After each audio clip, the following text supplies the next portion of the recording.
આપની પાસે આવીશું, સીધા જઈશું વડોદરામાં કેવો માહોલ છે। અમારા સંવાદદાતા રવિ અમારી સાથે લાઈવ જોડાઈ ગયા છે। રવિ, આજનો દિવસ એટલે કે ઉત્તરાયણનો બીજો દિવસ, વાસી ઉત્તરાયણ, આજના દિવસે કોઈ કચાશ રાખવા નથી માંગતા એન્જોયમેન્ટમાં। ત્યાં કેવો માહોલ છે, પવનની ગતિ કેવી છે અને કેવા દ્રશ્યો ત્યાંથી સામે આવી રહ્યા છે?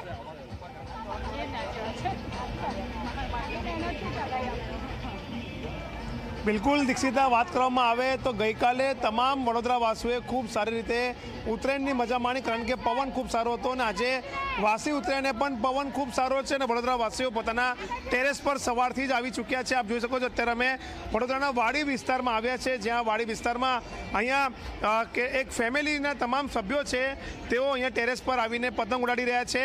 કેટલાક લોકો એવા છે કે જેઓ અમેરિકાથી ખાસ અહીંયા પતંગ ચગાવવા માટે આવ્યા છે। એનઆરઆઈ ફેમિલી છે કે જેઓ અહીંયા 15 થી 20 વર્ષ બાદ અહીંયા પતંગ ઉડાડવા માટે આવ્યા છે।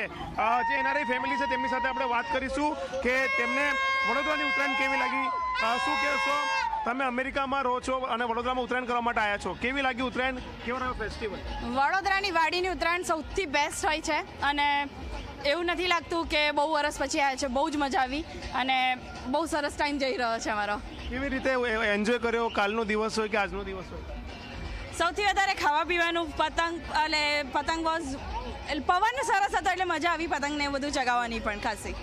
શું કહો છો તમે, પતંગ તો ઉડાડી જ રહ્યા છો પરંતુ વડોદરા આવો એટલે ઊંધિયું, જલેબી બધું જ ખાવાની જે મજા આવે છે ત્યાં આવું ખાવા મળતું નથી, ટેસ્ટ મળતો નથી। અહીંયા આવ્યા પછી ખાવાનું અને પતંગ ચગાવવાની, ઊંધિયું, જલેબી, પછી પાઉંભાજી અને આપણું રેગ્યુલર ફૂડ, સમોસા છે, ભજીયા છે, આ બધું ત્યાં મળતું નથી। આવું અહીંયા જે ટેસ્ટ મળે છે ત્યાં મળતો નથી, તો એ મજા અલગ જ હોય છે। અને 9 વર્ષ પછી ઉત્તરાયણ કરવાની મજા બી બહુ અલગ છે કે પહેલા નાના હતા ત્યારે કરતા હતા, હવે 9 વર્ષ પછી પાછા આવ્યા છે।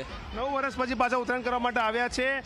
શું કેવો છો બેન, કેવો છે પવન અને કઈ રીતે પતંગ ઉડાડી રહ્યા છો? પવન તો બહુ સરસ છે આ વર્ષે અને બંને દિવસ સરસ રહ્યો છે। ગઈકાલ પણ સરસ હતો 14મે, આજે વાસી ઉત્તરાયણ પણ સરસ પવન છે, બહુ જ મજા આવે છે। ખૂબ ફ્રેન્ડ્સ અને ફેમિલી સાથે એન્જોય કરીએ છીએ। શું કેવો છો તમે, ખાલી ક્યારના ચરખા પકડી રહ્યા છો, પતંગ નથી આવડે છે બટ આઈ પ્રિફર ધીસ। મને બહુ જ મજા આવે છે। બસ આજે બી પવન તો સારો લાગી રહ્યો છે, હવે જોઈએ સાંજ સુધી શું થાય છે।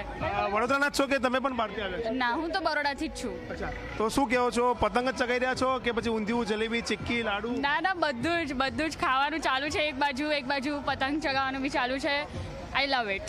ઓકે, શું કહો છો તમે, વડોદરાના છો અને વાડીની ઉત્તરાયણ એટલે ફેમસ ઉત્તરાયણ, અહીંયા ખૂબ મોટી સંખ્યામાં લોકો ટેરેસ પર પતંગ ઉડાડી રહ્યા છે, કેવો માહોલ છે બીજા દિવસે? બસ જુઓ, માહોલ તો બરાબર જામેલો જ છે। વાસી ઉત્તરાયણ કે ઉત્તરાયણ કઈ ફરક પડતો નથી, બસ 2 દિવસ જમીને એકદમ બરાબર એન્જોય કરવાનું। અને ગુજરાતને તો વાડીમાં એકવાર આવીને ઉત્તરાયણ કરવી જ જોઈએ દરેક ગુજરાતીએ। તમે પતંગ કાપો તો કયા પ્રકારની બૂમો પાડો છો કોઈને ચીડાવવા માટે?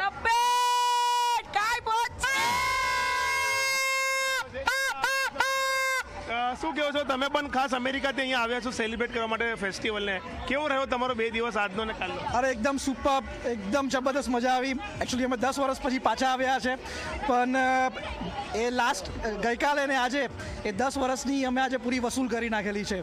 હવા અને માહોલ એકદમ સુપર, હવા પણ સરસ, માહોલ પણ સરસ અને પતંગ રસિકો પણ ખૂબ સરસ છે અને ખૂબ સારી રીતે એન્જોય કરી રહ્યા છે। પતંગ કપાઈ ગઈ છે આમની અને અત્યારે દરેક ટેરેસ પર તમે જોઈ શકો છો કે કઈ રીતના આજે આખું પતંગ છે તે લોકો ઉડાડી રહ્યા છે। આકાશ રંગબેરંગી પતંગોથી ભરેલું દેખાઈ રહ્યું છે અને આજનો અને આ જે દિવસ છે એ એક દિવસ છે કે લોકો ખૂબ મન માનીને પતંગ ઉડાડશે।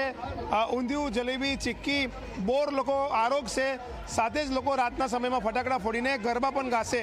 એટલે કહી શકાય કે વડોદરાવાસીઓ અત્યારે ખૂબ મોજ મસ્તી કરી રહ્યા છે તહેવારને લઈને। જી દીક્ષિતા, બિલકુલ આભાર ચેતન અને રવિ આપ બંનેનો। તો આપ જુઓ, સુરત, વડોદરા, અમદાવાદ, જામનગર, ભાવનગર, રાજકોટ તમામ જગ્યાઓ પર પતંગ રસિકો છે તે લોકોમાં એક ઉત્સાહનો માહોલ જોવા મળી રહ્યો છે। થોડો પવન ઓછો છે પરંતુ લોકોને તો પણ મજા આવી રહી છે અને વહેલી સવારથી જ તે લોકો પોતાના ગ્રુપ સાથે, ફેમિલી સાથે, પોતાના મિત્રો સાથે તે લોકો ધાબા પર ચડી ગયા છે અને સાથે ઉજવણી કરી રહ્યા છે।